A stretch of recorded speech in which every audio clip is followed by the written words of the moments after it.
So before we get started, I don't know if you would allow us to put any of this on YouTube in like a private link that I can link to the board, or even a public link. Yeah, that's fine, Terry. I'm not being paid for this, so it's Sure. I'm a public official. You're using our data, so it's just pro bono work that I'm doing. So it's Okay. anything I do as a public employee really is subject to Public Records Act anyway. So Right. feel free to do whatever you think is useful for your group or your cause. Sure. And we've used the Freedom of Information Act a few times, so we're familiar with that as well. Yeah. So one thing that we learned, we have another expert out of Arkansas that we tried presenting a video at our board meeting back at the beginning of March, and they denied us showing that video because he couldn't be sworn in. Okay. And he specifically asked, or the mayor specifically asked, if this person had, addressed, City of New Lenox board. I'm speaking on behalf of, et cetera, et cetera.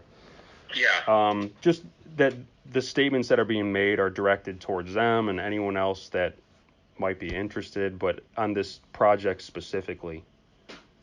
So that's kind of what when I open it up, I just, if you could make some sort of statement like that it's being addressed to New Lenox, that would be greatly appreciated. Okay, so what exactly do I need to say? Sorry. So I guess what I'll do is I'll let you kind of state what you do for the state of Washington. Okay. And that we're asking these questions in regard to the project that could impact our neighborhood. Okay. And that's basically it. All right. So if you're ready, we can go ahead and get started. I'll just open the floor to you to introduce yourself. Okay. So just if you could state your background of your position and qualifications you have to speak professionally on the topic of downstream runoff, contamination of wells, and exposure as a result of gas station failures. I'll go ahead. Yeah, sure. Okay, so good evening, everyone. My name is Charles San Juan. It's like San Juan Islands, S-A-N space J-U-A-N. I'm a licensed hydrogeologist from the state of Washington. I was contacted by Terry in the last few weeks about leakage or releases from, well, it's commonly referred to in the industry, at least in Washington, as LUSTs, leaking underground storage tank sites, which are typically commercial gas stations. So again, I am licensed to practice here in Washington, hydrogeologist. I work for the state of Washington Department of Ecology in what we call our toxics cleanup program. My specialty is really groundwater fate and transport of contaminants, and in particular petroleum. I'm very well versed in movement of petroleum in the subsurface, any type of petroleum, really gasoline, diesel fuel, even crude oil, any type of really that type of substance. I understand how it moves, how it behaves, how it partitions, so on and so forth. I was contacted by Terry a while back about, I think he was doing some research, and I believe he's using state of Washington data that we have on our website to conduct research on releases from these commercial gasoline service stations. Okay, that's great. All the work I'm doing is just pro bono work. As a public employee, I'm not being paid for this. I'm just doing it as a professional courtesy for Terry, since he is using state of Washington data for some of his work. Sure. Yeah, we did that because the Illinois databases aren't as clear, and found a wealth of information in the Washington databases that we thought would be very helpful to our project. Sure. And then we, of course, thank you for the rendering that you did for us, showing the topography of the area. We think that will be impactful to present at the meeting on Monday night. Okay. So with that said, now that you have an understanding of the topography of our neighborhood, what can you say about the potential impact on our private wells if there were an event at the proposed property? Well, based upon the topography, I would say in all likelihood the migration of groundwater or even just surface water runoff would be north and east from the 2601 East Lincoln Highway. And it seems like let me see here, looking at my PowerPoint here. It looked to me like there was that area is bisected by two watersheds. One would be basically west of West Circle Drive, and water would drain kind of to that area. And the other would be east of West Circle Drive, would drain more northeast. So the drainage west of West Circle, the water would drain more north. The one that's east of West Circle would drain more northeast. It looks like the drainage, according to my software, kind of bisects the west half of that parcel at 2601 East Lincoln Highway. So if there was a release, I would expect it to go based upon the topography, land surface elevations. It would migrate northeast. Okay. That's where we live. Yeah, and that's where the entire neighborhood lies, basically. The people that are most concerned. So what sort of impacts could the station have, even if they were not sourced from a UST failure? What do you see out in the field with your experience? Well, as we talked previously, just in my experience, I've been a hydrogeologist for since 1985, so that's over 35 years of work. All of these gas stations typically leak at some point or another. We've gotten a lot better in the industry. Back when I started in the late 80s, early 90s, there was steel tanks that had corroded and failed, and Congress passed amendments to upgrade the underground storage tanks at these gas stations. So now we have double-wall tanks of fiberglass, with cathodic protection and whatnot. So the leak detection, the equipment, everything has improved significantly, but nonetheless, they still leak to some degree, and eventually they will all leak because that's just kind of the nature of anytime you're handling that much product, some of it's going to leak. And so we don't see a lot of impacts if it hasn't leaked, Terry, but once it starts to leak, it gets into the groundwater pretty quickly, and it will typically migrate with groundwater flow. And for what we call shallow, unconfined aquifers, it will typically just, the flow of water typically just mirrors the land surface elevations. So again, in this case, it'd be northeast from 2601 East Lincoln Highway property. Are you able to speak at all about any sort of contamination at the pumps that might have some sort of adverse effect on the neighborhood? The main exposure, believe it or not, and this is why, if you go to Chevron and get gasoline, they have the rubber sleeves on the pump nozzles. That's because of vapor intrusion. Gasoline does contain benzene, which is a known carcinogen. So most of your exposure at a gas station is during the refueling operations or when you're refueling your vehicle. Typically, for groundwater, it takes a fair amount to get into the water table and to migrate any distance off-site. Usually we're talking hundreds, if not thousands of gallons. So the immediate risk really at a commercial gas station is during fueling your vehicle, believe it or not. Mm-hmm. The gasoline is highly volatile. That's no big secret. And again, it contains substances. Most of the substances are what we call non-carcinogens, but benzene in particular is a known carcinogen, and that can be harmful if inhaled for longer periods of time, or if you ingest it in water, or any type of exposure could at some point pose a health risk. Sure. Yeah, we've looked quite a bit into benzene and the effects that it may have. So how do you go about filtering something like that out? What was brought up at the first meeting was that they use this, some sort of snout that the water runoff goes through and then into the detention pond. Are you familiar with that? Yeah, so there's my program, Ecology. We have what we call a water quality program, and they handle all what's called stormwater in the industry. And so they have detention ponds and whatnot where you can route stormwater, and that is a very important component of any new construction.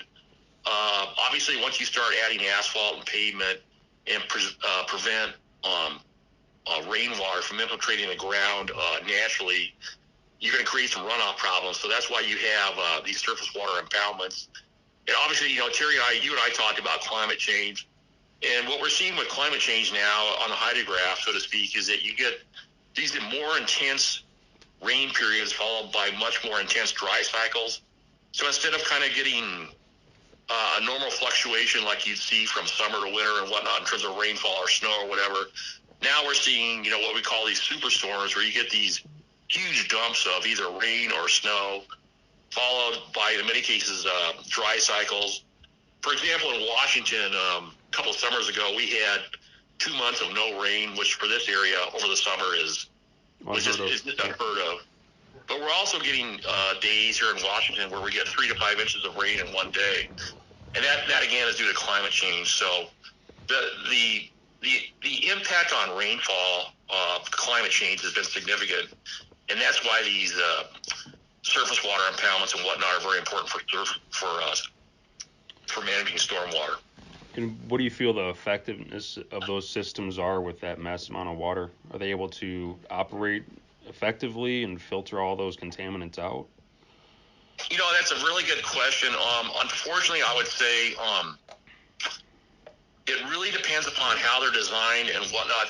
The most common problem that I've observed is sometimes the people that are doing the work, which are typically environmental engineers, they don't always understand the geology. So what happens is you can build a surface water impoundment and do the calculations in terms of runoff and recharge, but if the soil is either till or less permeable, it won't infiltrate properly, and it's kind of like putting water into a barrel. At some point, if the water can't move, you'll just have overflow, and they can fail. Mm-hmm. And so that's really the problem, is that you really, to make these surface water impoundments workable, you really got to know the geology in which, because typically there's types of soil, there's dense sand and silt, there's gravel, et cetera, et cetera. You really want to do some soil borings ahead of time to understand the geology before you design and construct these things, because they don't always drain like you think they will. Mm-hmm. Okay. Would you say, I don't know what your exact knowledge is of those snouts that they put ahead of the detention ponds? They quoted some number like 98% effectiveness at removing contaminants, but we're aware that gas and diesel float on water. So we had some questions in regard to the effectiveness of that system. Do you know anything about that? I'm less familiar with that, Terry. My expertise is all in groundwater. I don't really even work with surface water impoundment. Sure. And I can't really even think offhand of a time where I was worried about surface drainage of gasoline or fuel into a surface impoundment. I say 99.9% of the time, it's a direct release from the underground storage tank itself, which seeps into the water table. And then you have a huge volume of gasoline or some other type of petroleum product that is migrating with groundwater flow, and typically in the direction, in the downhill direction. Okay. All right. So as you know, or we discussed, the state of Washington has one of the most transparent databases in terms of leaking underground storage tanks and installed designs, including the manufacture date. Why do you think it is that other states are not as transparent? Is it for any sort? Is it just a logistical issue of collecting that information, or is there something more that we're not aware of? Well, thanks for the compliment. That's a really good question. I wish I had my underground storage tank coordinator, Chris Grinnell, with me. I do know we have what we call LUST inspectors, or leaky underground storage tank inspectors, or UST underground storage tank inspectors, and they actually go out to these sites and verify that the equipment is working properly and whatnot. And then they also have to each gas station has to have a license from our Department of Revenue that allows them to sell and dispense gasoline. But as far as the database itself and whatnot, I honestly don't know. I was just under the impression that every state did that, but I guess, Terry, what you're saying is they don't. I frankly I have really not spent any time looking at other states. I know the federal EPA, Environmental Protection Agency, has what they call Office of Underground Storage Tanks, OUST, and you can get a lot of data off that website. And to be honest, I guess to be fair, Ecology, my department, has kind of lagged behind in terms of these gas station cleanups. So maybe that's one of the reasons we've got a little bit better data, is because we typically have been in the bottom tier in terms of sites cleaned up. So that may be the reason as to why our data is a little better or whatnot. I honestly don't know, though, Terry. That's a really good question. Okay, that's fair. So would you say that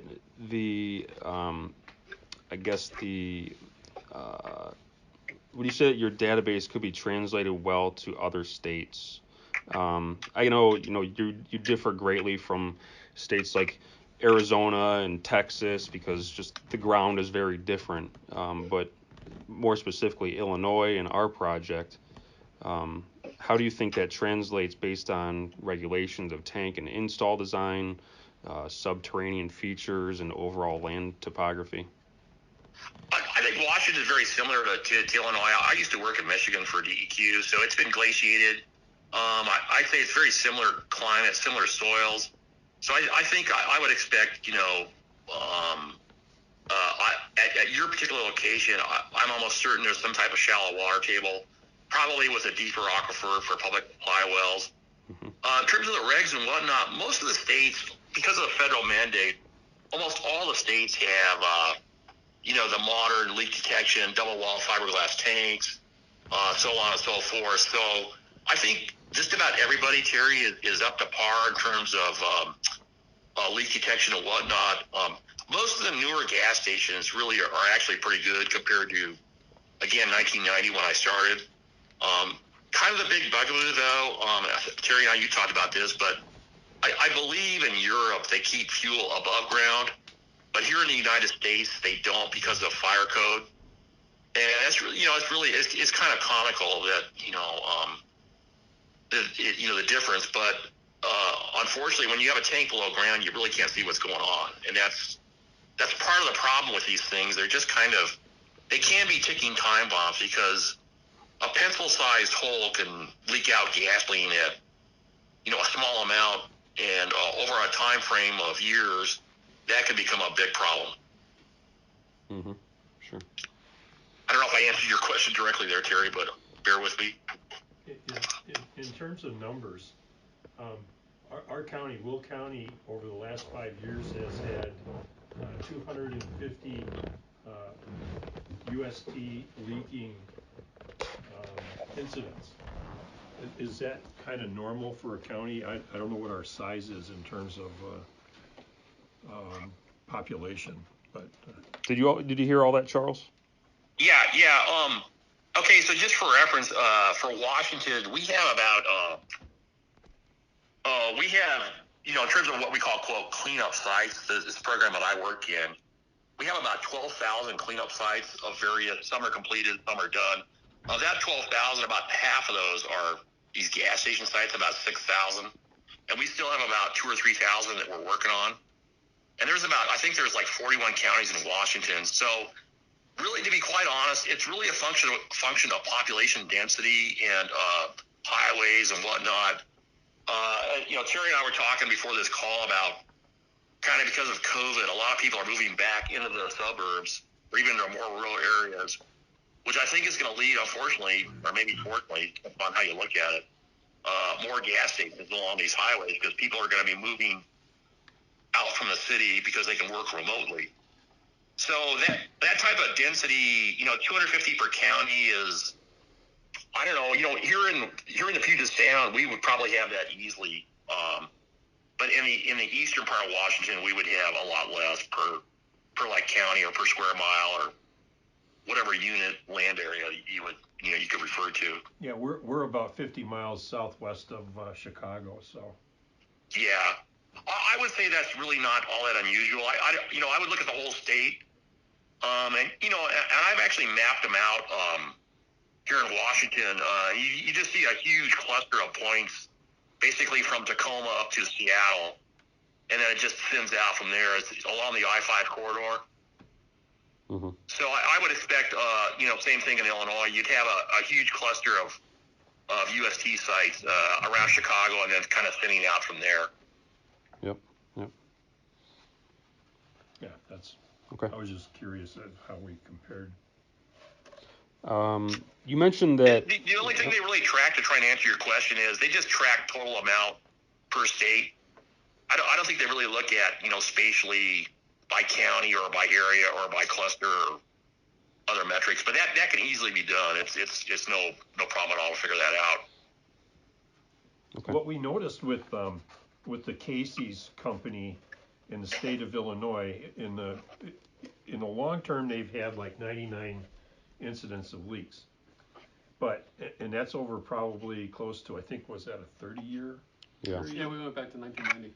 But in the last 5 years, 27% of that 99 leaked in the last 5 years. Now the question is, for me, here, the way I kind of look at this, I think gas stations are a lot like the government in the sense that they're not proactive, but they're reactive. They don't do any maintenance or updates or mechanical adjustments until they have to, or until something starts to leak.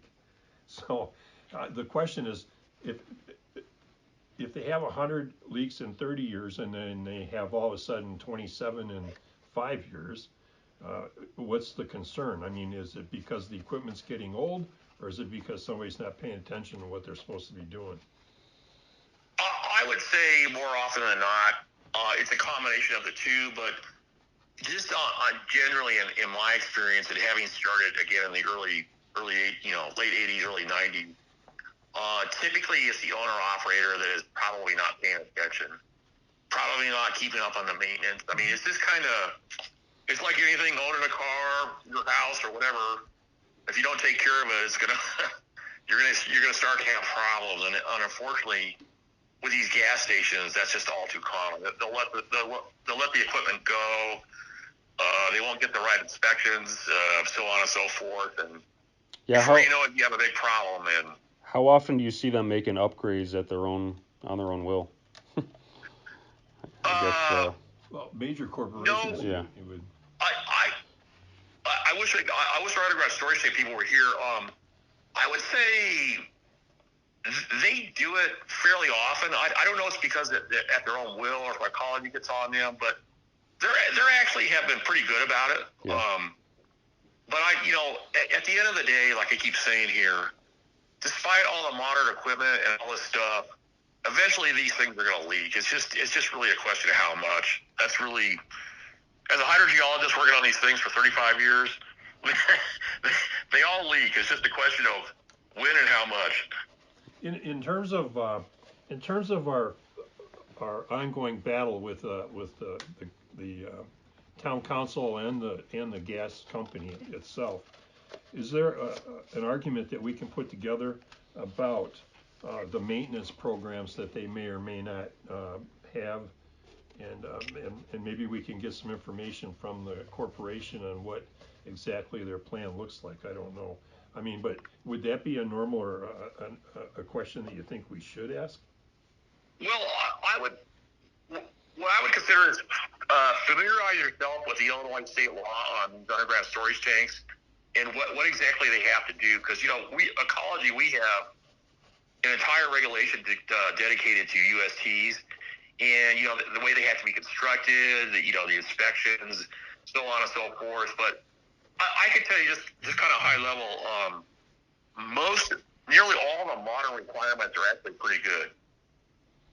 I mean, it's the number of failures that we are seeing now are less frequent because of the equipment and the inspections and whatnot. And most of the ones that are on the books, these are legacy sites that leaked in the early 90s, and they're still on our books. They haven't been cleaned up. Mm-hmm. How long does it normally take to clean this up? Okay, so really good question. I'm sure it comes down to narrowing down the responsibility and a lot of different factors. Is that right? Yeah, if you look at petroleum half-life, typically, you'll start with a gasoline concentration of like 100, let's say, parts per million. Within 5 years, it'll typically be maybe half of that, maybe about 50, and then 25. It'll probably have about every 5 years. But a lot depends upon how much it leaked, whether the leak has been fixed. A lot of times, this stuff will leak, and there'll still be an active leak, a pinhole-sized leak or whatever. So your half-life will nothing will happen. But typically, Mother Nature does a pretty good job of degrading this stuff. So as it moves and spreads out, it will degrade about, the half-life will typically be anywhere from 3 to 5 years. But again, it really just depends on how much has been spilled, the topography, the rate of groundwater flow. If it's a really slow-moving water table, if the stuff's going to collect and the system goes anaerobic because the oxygen isn't there, and your biodegradation just really becomes very slow. So Mother Nature does a pretty good job of this stuff, but I can tell you just from experience, we got a lot of sites out here that they've been in the system for quite a while, and the gasoline is still there. It's really pretty amazing. Can you speak to us about a thing called the tiered approach cleanup objectives? Yeah. So I was talking to Terry about this. When I started, a lot of states had what we call petroleum relief compensation funds. So what you could do is you could apply to the state for funds to clean up your site if you had a relief. So if I was a gas station owner or operator, I could just say, okay, I had a release in state of Illinois. Please write me a check for, I don't know, $100,000 to replace my tanks and dig up soil and whatnot. And so what started happening is a lot of these states, the compensation funds, were bankrupted literally overnight because all sites were created equal in terms of risk.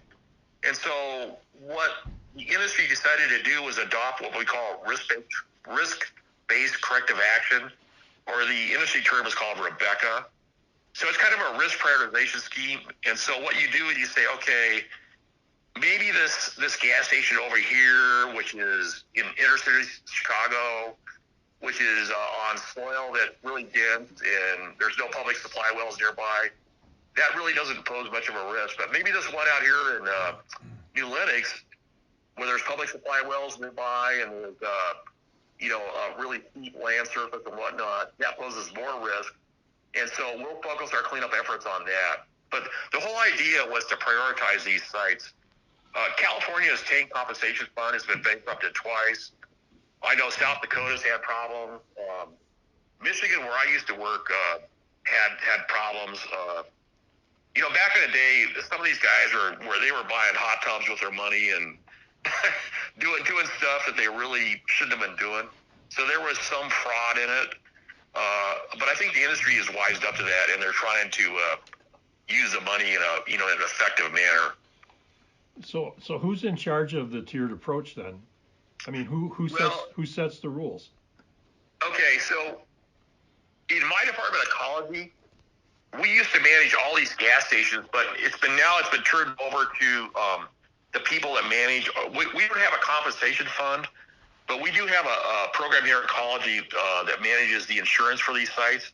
But to try to answer your question, it's typically managed by the people that hand out the money, the compensation funds.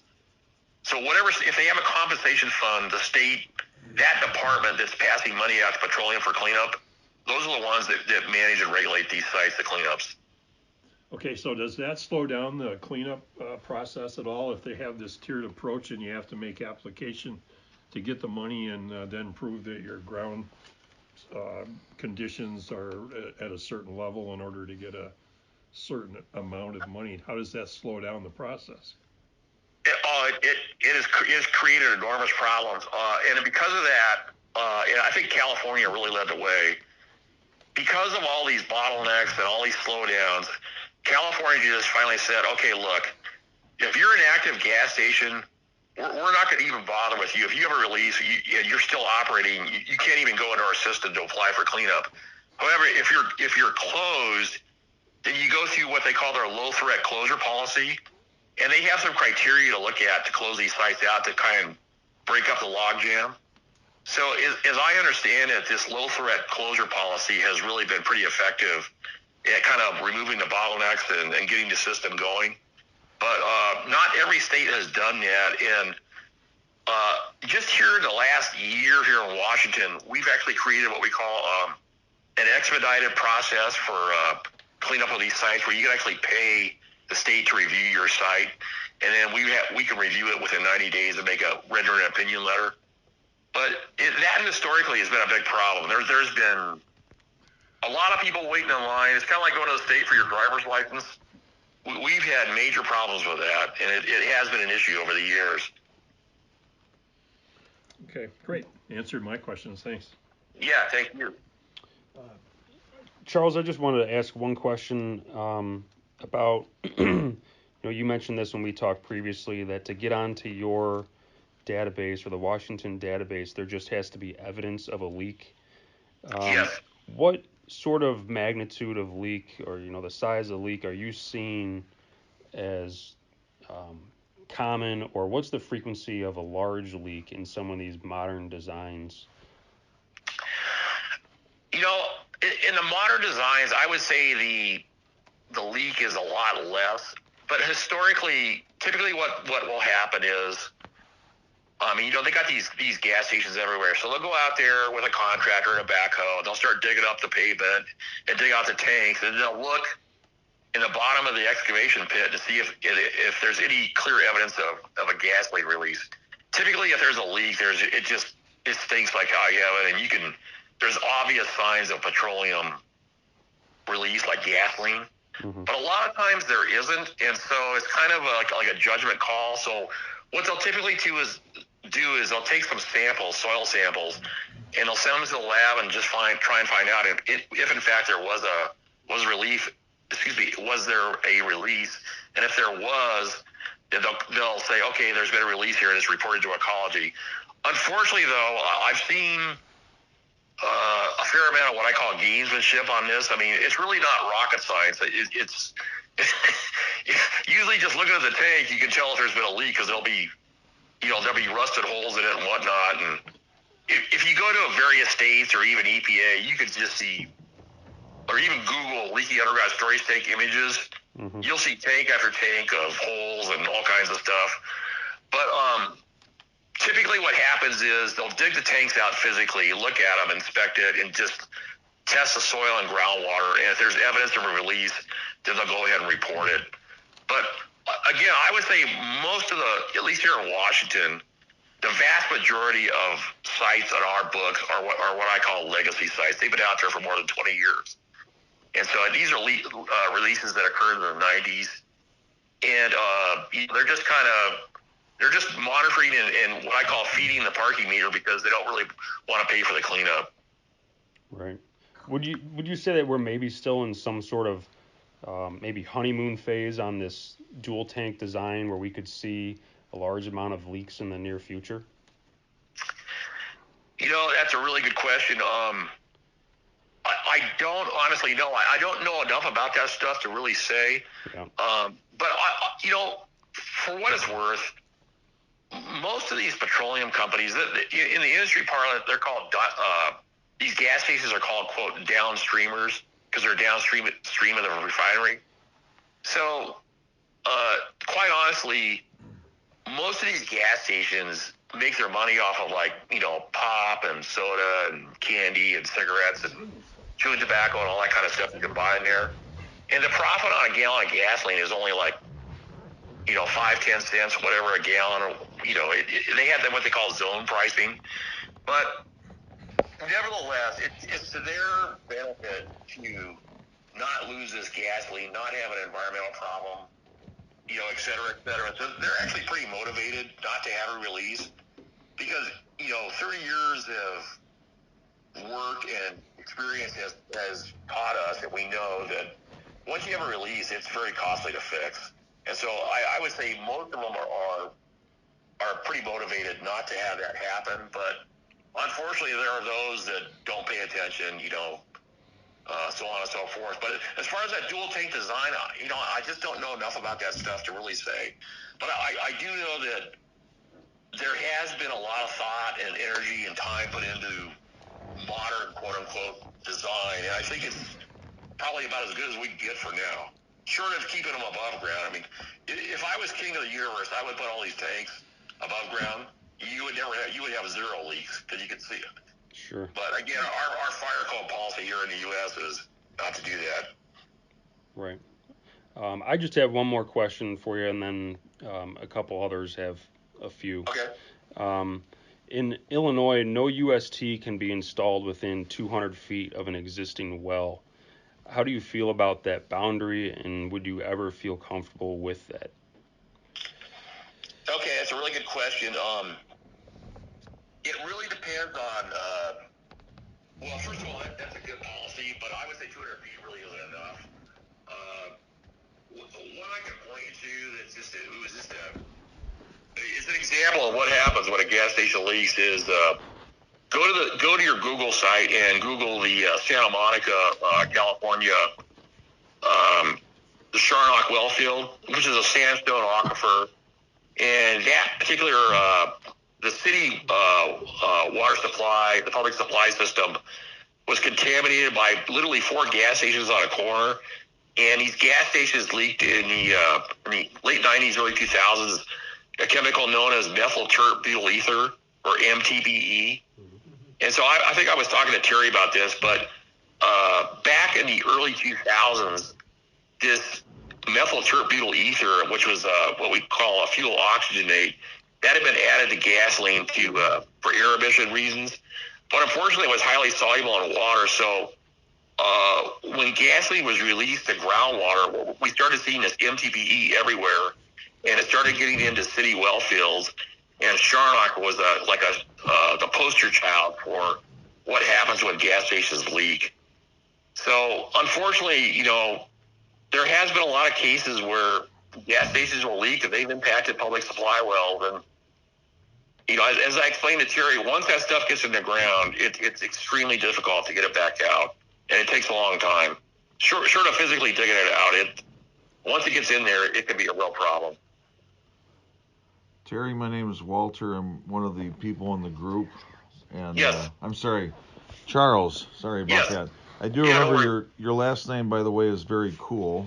Yeah, thank you. I've got a friend who's got a brother in the San Juan Islands, but that's another story. Okay. Thank you for being here. We appreciate your time. Yeah, don't worry. One quick interesting thing for you. The town of Lake Geneva, Wisconsin has above-ground storage tanks for their gasoline stations because they're on a historic lake, and I guess they don't want leakage into their water. Well, there you go, yeah. But my question is, the attorney for the gasoline development company claims he's been with their outfit for about 10 years, and when they pulled up old underground storage tanks, he has not seen any evidence of leaks in the 10 years he's been with the company. Would you view that statement with some suspicion, or would you... Yeah. Look, I haven't seen the records and whatnot, but I say statistically, my wife's a statistician, so, I'll talk as statistical parlance. There is a statistically significant probability that gas stations will leak. So I don't know what his sample size was, in his portfolio. He may be telling the truth, but again, just high level, if you just look at the data and the inventory of sites that are out there, I think nationwide, there's around 500,000 leaky fuel tank sites. Something that, there's hundreds of thousands of them. So just do the math on this stuff. It's not rocket science. It's when you're handling that much product, that much fuel, and it's being fueled up, every 2 weeks. I don't even know what the delivery schedules are for some of these gas stations. You're just going to have leaks, spills, whatnot. It's the nature of the business that we're in. That's it, that they are in, not us, but. Yeah, I appreciate that. I suspect I was a lawyer doing what lawyers do, kind of shooting from the hip when he was hit with a lot of data that he couldn't refute. But my second, quick question for you is, Yeah. was suggested to me by a cousin of ours, we should insist on installation of little observation wells near these underground storage tanks. And I don't know if they're routinely put in, but I'm assuming that would be a good idea. Maybe they're part of the protocol anyway now, just where they can take samples readily out of the soil adjacent to these underground storage tanks through these little tiny wells. Would you think that would be another good quality control assurance? That would be great. Almost all these gas stations that have release have these quote test wells, or you call them piezometers or whatnot. But yeah, it's not rocket science. You can just literally, if you can get a drill rig out there, you can install a well and just pop the cap and literally just use your nose. If you smell something, you'll know you have a problem. Or you can just take a water sample and just send it to the lab. But that would be a great thing to do. I would, if you can't stop the gas station, that would be the next best thing, is really have them upgrade their leak detection. Okay, thank you for that. Yeah, you bet. We've got another gentleman here that's going to speak to you. Okay. Hey Chuck, how you doing, bud? My name. Hey, good. How you doing, brother? Yeah, my name is Wally also, but I'm not the doc. Okay. My question is exactly what you were just talking about, is water samples. Casey has stated that they have no well problems that they know of. That's a statement that I have a concern about. But Yeah. How do you know you don't have one if you're not sampling? And what was the original baseline when you installed your gas station? Like our topography here, you see everything's going to go northeast and a little bit to the west. I would think all those wells, before any stations put in, should have some kind of baseline drawn by the gas station for future testing, because how do you know there isn't a contamination creeping in? So I'll answer your question with a story. Good. I went to a conference. This is probably 10 to 20 years ago, when we were having these problems with MTBE, and it was a presentation on this Shardock well field in Santa Monica. And so the speaker was talking about how they discovered the problem. And as I understand it, the city engineer who was managing the water system just happened to draw a test sample of water out of the system. And, they could just take samples in a little beaker and kind of stir it around. He was just doing his routine water quality checks. So he draws a sample of water and he says, "Man, this thing smells like turpentine." He goes, I'm going to send this into the lab and figure out what's going on here." So he sends the sample into the lab, and the lab says, "Hey," he goes, "your water's contaminated with MTBE." And he goes, "MTB? What the heck are you talking about?" He starts, so the lab guy starts telling him, explaining what this chemical is. And the city engineer had no idea what this chemical was, where it came from, et cetera, et cetera. And then, much to their horror, when they started looking for it, they found it. And as you just pointed out, there was no reference datum, there was no baseline, there was nothing. So your question and the issue you raise is extremely important. And, statistically, I do a big part of my job is groundwater monitoring and whatnot, and looking at concentrations over time. And unfortunately, this is a very common problem where if you don't test for it, if you don't have a reference or baseline before the leak ever happened, you're just really going to be, the only thing you're going to know is the results you got once you start testing. I mean, it's like this coronavirus, like anything. You don't know anything until you start testing. So there's, especially going downstream from this, we have numerous wells. We kind of plotted on that graph you sent us, which is excellent. And, we have 15, 20 wells within striking distance of, 400 or 500 feet. In my opinion, if they're going to put this thing here, all those wells should have a baseline drawn by Casey's, have that undocumented, and do a continual baseline, because I got this documentation. I don't know if you ever heard about Wedron, Wedron, Illinois. That's a disaster. Those people went through 30 years of contamination, and the plot by the EPA, when they did their research, you've got wells that are contaminated and the one next door is not. and then they got wells. They're scattered throughout the town. It's a small town, only like 40 some residents, but a neighboring well is not no hint of benzene in it, at all. But yet you got other ones that are testing up to I think I read it, 2,600 parts per billion. I mean. Yeah. Well, I mean, look at this coronavirus. I mean, okay, so in last January we were being told, hey, it's over in China, no big deal, don't worry about it, blah blah blah. And then all of a sudden it becomes a problem. And now we find out that even probably September, October of 2019, it was being spread. And what we didn't know, even worse, it was being spread through asymptomatic carriers, or people that didn't have the symptoms. So it's taken a long time to unravel this. But the point is that statistically, if you can increase your sample size, you decrease your margin of error. So the more samples you get over a longer bandwidth of time, the more powerful information you have. But as you pointed out, if you don't sample and there's a release, it's going to be disastrous. It'll be, you're at the mercy of whatever happens. It's already gone. The horses are out of the barn already. Yep. It's already in the groundwater. And but to do a baseline sample, would the recommendation be you just don't take one sample, you do maybe for the first 6 months you do periodic to get a good established baseline, because aquifers change. I mean, you could be clean today and pour them out. To get a baseline, how would you do that? How would you approach that? Okay, that's a really good question. And luckily my wife Nancy is a statistician. So here's the recommended protocol. Collect samples at regular intervals over time. So for example, what you want to do in your data, this is what it allows you to do. Statistically, what you can do is what we call seasonal data analysis. So if you for example, if you collect data every January, like once a year or twice a year, just keep doing it. Like, how many of you go to the dentist twice a year? Just do that. And then they catch the cavities, you catch the problem and whatnot. It's the same thing with this stuff. Is start your monitoring and do it at the same time, same date every year.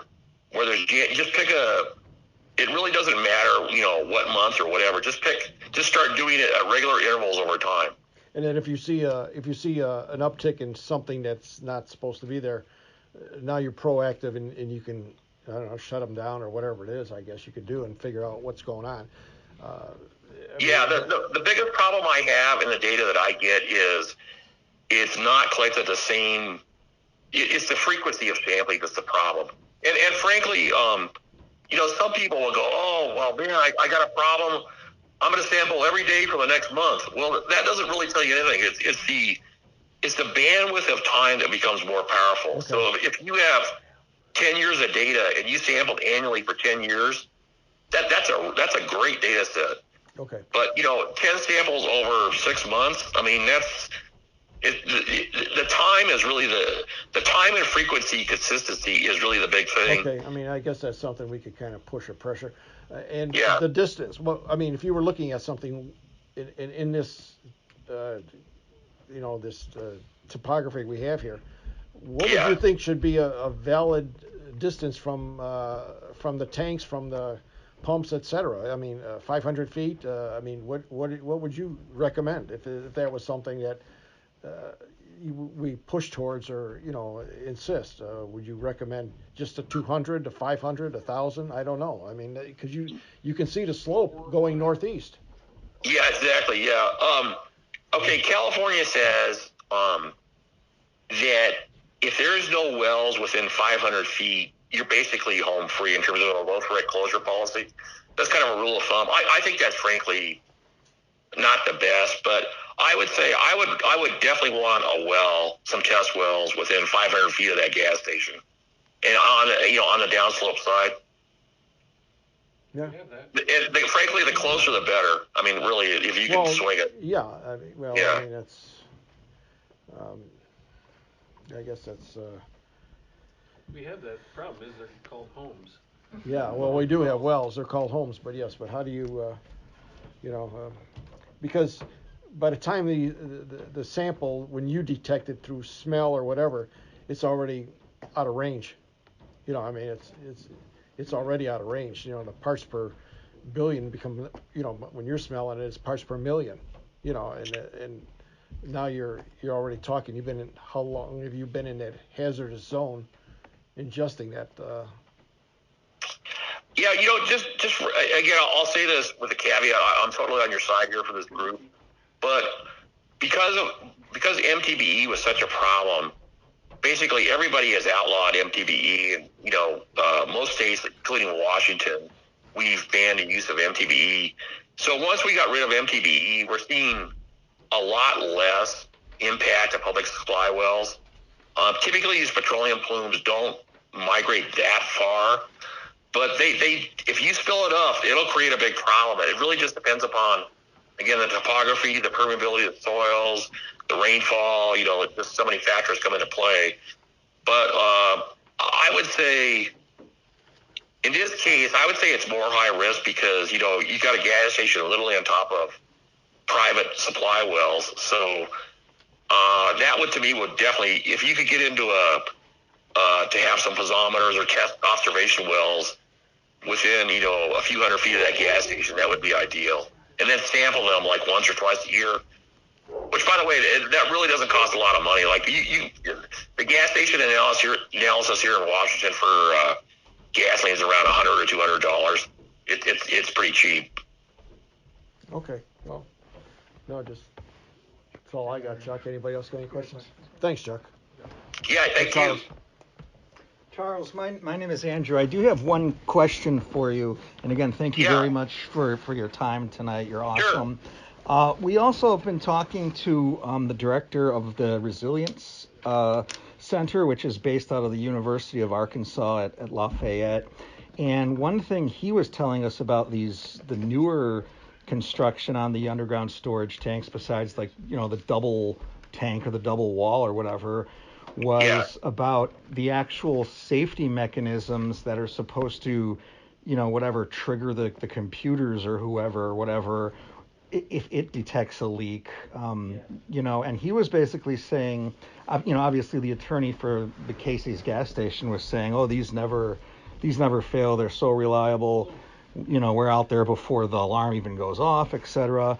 But the director that we were talking to said that these things are actually, these safety mechanisms, these warnings are actually quite unreliable because, you know, not being a scientist, I'm, you know, sorry, lacking words here, but basically he was saying that the chemical composition, the compounds actually change, basically the mixture somewhat changes when, you know, gasoline is just left in these tanks, and that in fact what therefore these safety mechanisms are meant to measure is not the same compound that could be leaking. Do you have any thoughts on that? You know, that's really interesting. I honestly don't know that exact issue, but I will say this. I mean, anything created by humans can fail. I mean, how many of you, like, I drive a little Volkswagen, and my little, it's a 2017 Volkswagen, my little hatch, the rear view camera thing, gets stuck in the upright position, so when I go to open my hatch, I can't do it. But anyway, what I was going to say is, you know, what I've seen here in Washington, and I think this is a very common issue, is that typically you have some cultural problems, not problems, but for example, there's a large Korean population here in Washington, and they have what they call the Korean Grocers Association, or KGA. And, you know, there's some very nice people that they work extremely hard and whatnot, but you have a kind of a language barrier to deal with. You know, you have a lot of Indians that own gas stations, you know, so sometimes you have cultural issues or ethnic issues that people don't always even understand what the heck equipment that they're operating, because, you know, it's here in America. Maybe they came from Korea, maybe they came from somewhere else. Sometimes the level of education may not be all that high. I mean, I've seen any number of factors come into play here besides the fact that, the system may fail in and of itself. But I think even more common, though, is the fact that a lot of times the owner-operator just really may not be – all they really know how to do is just take money. I mean, actually, it's not like they're trained in how to operate a gas station or certified or – you know what I'm saying? It's just they inherit these things, and off they go selling gasoline, and then next thing you know, they have a problem and they don't know what to do. Right. So that's a very common problem. And again, like I said, it can be because of cultural, ethnic issues. Just any number of things that come into play there. But that to me is really a big problem because if I could barely understand this stuff, I'd sure feel bad for some person who maybe just came here to America or doesn't, isn't fluent in English or, whatever. It can be a real problem. Mm-hmm. Right. Thank you. Yeah, you bet. I think we've all asked our questions now, so I'll turn it over to Terry really quick, or we're just actually, no, I'm getting we're a tag team. So I guess on behalf of all of us here in New Lenox Township, we want to just thank you very much, not just for tonight, but certainly for the maps you've provided us with and your ongoing conversations with Terry and everything. We really appreciate it. We find we're very few and far between when it comes to people who we try to reach out to for help. You're basically one of two people who is. No, I'll leave you with this. I don't know if this will either give you comfort or maybe not give you comfort, but I was telling Terry, if you go to Seattle right now, you will see 0 gas stations. And you know why that is? The land values have gone right through the roof. They don't even, if there was a leak at a gas station, they'll dig a hole to China to clean it up. They literally don't care. The land value is so high that they won't even put a gas station there because they can put something else there that's of more value. So I think in some of these areas, the gas stations they won't even be there because of economic pressure, economic value. Unfortunately, though, the New Lenox is like where you're at, that may be more of a problem because the land values are not quite the same. But if there's this rural migration of people, then that could change. Mm-hmm. But in the meantime, I would highly recommend getting some test wells in, and then on behalf of Ecology here in Washington, we support your work here. We're all citizens of the same planet, so we want a clean earth and clean air and water while we're here. For sure. We're thankful to have an ally in you guys. Yeah, you bet. That's what I do. So it's a great job, and I really enjoy it. Awesome. Well, thanks again. Thank you so much. Yeah, hey, have a good evening, everybody. You as well. Yeah. All right. Thank you very much, Charles. Thank you. You bet. Bye-bye. Have a good night. Bye.